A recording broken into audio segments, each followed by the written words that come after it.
শুভ সকাল বন্ধুরা, যে যেখানে আছো আশা করি সকালে ভালোই আছো। আমরাও খুব ভালো আছি। তো দেখো আবারও একটি নতুন সকাল নিয়ে চলে এসেছি তোমাদের সামনে। তো সকাল সকাল দেখো ঘর থেকেই শুরু করলাম আজকে ভিডিওটা। তো প্রথমত দেখো বেডশিটটা একদম ঝেড়ে ঝুড়ে পরিষ্কার করে টান টান করে পেতে নিচ্ছি। আর এই বেডশিটটা না ঠিকমতো টান হয় না, কারণ কি বেডশিটটা যখন নিয়েছিলাম তখন অতটা বুঝতে পারিনি। তো বেডশিটটা একটু সিনথেটিক টাইপের। এই বেডশিটটা যতই টান করি না, একটু বসলে একটু নড়াচড়া করলেই না একদম গুটিয়ে যায়, আর যেটা আমার একদম ভালো লাগে না। আমার কোনো দিন এই ধরনের বেডশিট পছন্দই না। তো যাই হোক, কিছু করা যাবে, নেওয়া হয়ে গেছে, আর কিছু করার নেই। তো এটা কিন্তু এমনি ইচ্ছা করে নিইনি, এটা ওই স্টাইল বাজারে যে অফারগুলো থাকে না, যে এত টাকার কেনাকাটা করলে এটা ওইটা। তো অদ্রিজাই বায়না করছিল যে নাও নাও নাও, আমার অতটা নেওয়ার ইচ্ছাও ছিল না। তো যাই হোক, সেই ইতেই নেওয়া হয়ে গেছে। দেখতে খারাপ নয়, দেখতে বেশ ভালোই, কিন্তু ওই একটাই সমস্যা। তো চলো আজকের ভিডিওটা শুরু করলাম। ছোট্ট একটা ভিডিও দিচ্ছি, কারণ ভিডিও তেমন কিছু করা হয়নি। তো ঘরটা একদম গোছগাছ করে চলে এসেছি সকালে রান্নাঘরে। তো আজকে ভাবছি সকালে চায়ের সঙ্গে একটু চিড়ে ভাজা করে নিই। তো চিড়ে একটা বাড়িতে আমাদের নতুন ছোট্ট কারি গাছ লাগানো হয়েছে, সেটা তোমাদের সঙ্গে শেয়ার করা হয় না, একদিন শেয়ার করবো অবশ্যই। তো 2-4টে কারি পাতা তুলে নিয়ে এসে এখানে দেখো বাদাম টাদাম দিয়ে একদম মুচমুচে করে চিড়েটা ভাজা করে নিচ্ছি। তো এই চিড়ে ভাজা দিয়ে চা খেতে কিন্তু বেশ ভালোই লাগে। তো চিড়েটা অনেকটা পরিমাণেই ভাজা করে রেখে দিচ্ছি। আর সেই কড়াইয়েই আবার দেখো তরকারি করছি, কারণ কি সবাই তরকারি দিয়ে মুড়ে খেয়ে স্কুলে যাবে।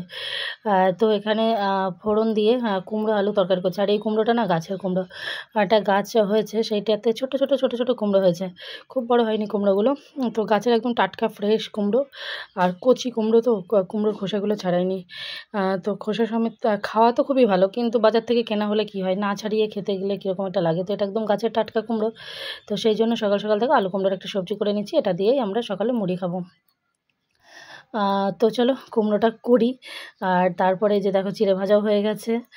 আর তারপরে উপরে যাব, উপরে গিয়ে একটু গাছপালাগুলো একটু দেখে আসবো। গাছপালাগুলো এই যে দেখো, গাছপালাগুলো এখন না বৃষ্টি হচ্ছে, তো বৃষ্টি হচ্ছে তো গাছপালাগুলো সব খুবই একটু মানে জোর আছে।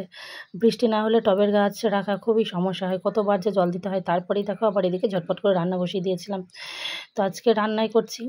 এখানে দেখো আলু পটল ঝিরিঝিরি করে কেটে ভাজা করেছি। এই ভাজাটা অদ্রিজা ভীষণ পছন্দ করে। অদ্রিজা এই বছর দেখছি পটল ভাজা খেতে ভীষণই ভালো খাচ্ছে আর কি। আর এখানে দেখো কুমড়ো শাক ভাজা করে নিয়েছি, যেহেতু বললাম না বাড়িতে কুমড়ো গাছ হয়েছে। আর করবে একটুখানি মাটন, অল্প একটু মাটন নিয়ে আসা হয়েছে, তো সেটুকুই রান্না করব। তো রান্না করতে করতে আর তেমন কিছু শেয়ার করা হয়নি, কারণ আজকে আমাদের বাড়িতে এসেছে আমিনই তো বলে, যেটা জমি মাপা হয় আর কি। তো সেই আমিন এসেছে। তো সবাই ওদিকে ছিল, আমিও একা একা আর কি রান্না করব, আর সেইভাবে এই কি শেয়ার করব, কিছু শেয়ার করা হয়নি। তো আজকে আমাদের বাড়িটা মানে ভাগ বাটোয়ারা হচ্ছিল আর কি। যদিও বাড়ির প্রতি আমার কিন্তু অতটা ইন্টারেস্ট নেই, কারণ ভাগ বাটোয়ারা করে নিয়ে মানে নেওয়ার আমার অত জায়গাটাই নেই, কিন্তু থাকতে গেলে করতে হবে সব কিছু। হ্যাঁ, তো যেহেতু আমার একটা মেয়ে, আমার মেয়ে পড়াশোনা করুক, ভালো হোক, তারপরে হয়তো বিয়ে দেওয়া হবে, যেহেতু মেয়ে, তো তারপরে সব পড়েই থাকবে। সেই সব নিয়ে আমার ওই জন্য মানে বিন্দুমাত্র আকর্ষণ বা মাথা ব্যথা কিছুই নেই আমার। তো যাই হোক, থাকতে গেলে তবু নিজের বুঝ মতো যে এটা ওটা সেটা করতে হবে। তো সেই সব নিয়েই হচ্ছিল। তো আমার যেহেতু ভাসুর মারা গেছেন, তো এটা আমার তো এসছেন। এবার ওর তো পুত্র সন্তান আছে, আমার না থাকুক। তো সেই সব নিয়ে বাড়িটা মানে ভাগাভাগি হচ্ছে। এখন কে কোন দিকে কি ভাগাভাগি হলো যদিও আমি এখন বলতে পারছি না, কারণ আমি ওখানে যাইওনি, দেখিওনি। আমি শুধু দূর থেকে একটু ভিডিও করে তোমাদের সঙ্গে শেয়ার করছি। এই যে দুটো অংশীদার, আমার হাজব্যান্ড আর আমার যা, তোরাই যা করছে, আমি অতটা দেখিনি, পরে অবশ্যই জানতে পারবো কি হয়েছে না হয়েছে। তো এই হলো ঘটনা, সেই জন্য আর সেইভাবে কিচ্ছু শেয়ার করিনি।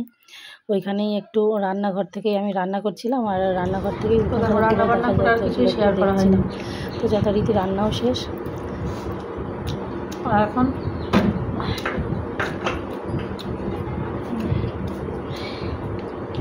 অনেকটাই বেলা হয়ে গেছে, কারণ অদ্রিজা স্কুল থেকে আসলো 3:30টার উপরে বাজে। 3:30টার সময় ছুটি খাই।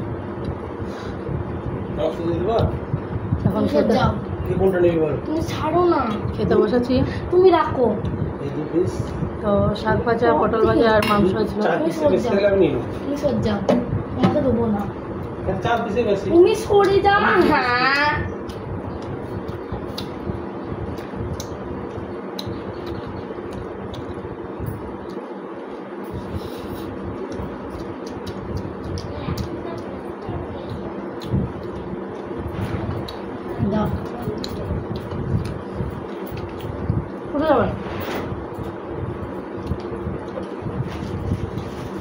যাবো না, এটা খুঁজতে আসবে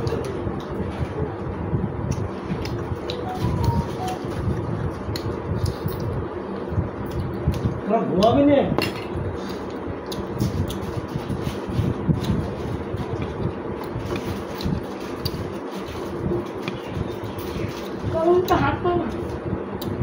কেন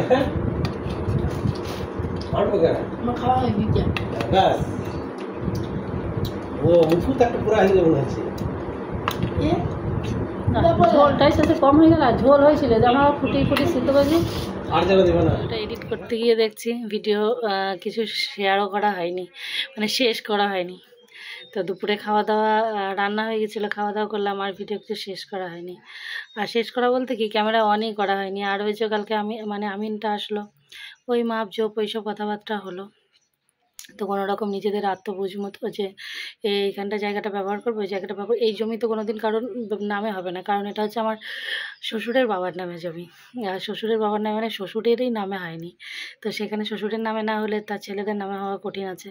আর সেসব কঠিন, আর যদিও পরে করা যায় সেসব কেউ কিছু আর করবেও না, কারণ এইসব নিয়ে অতটা কারোর ইন্টারেস্ট নেই। কিন্তু যে কদিন আছে সেই কদিন হয়তো আমি একটা কিছু ব্যবহার করতে গেলাম, কিছু করতে গেলাম, তার ক্ষেত্রে হয়তো একটা লাগে যে এইটুকু আমার, এইটুকু আমি ব্যবহার করতে পারবো, সেই জন্যই আর আমিন ডেকে একটু মানে আত্মবুঝ করে নেওয়া।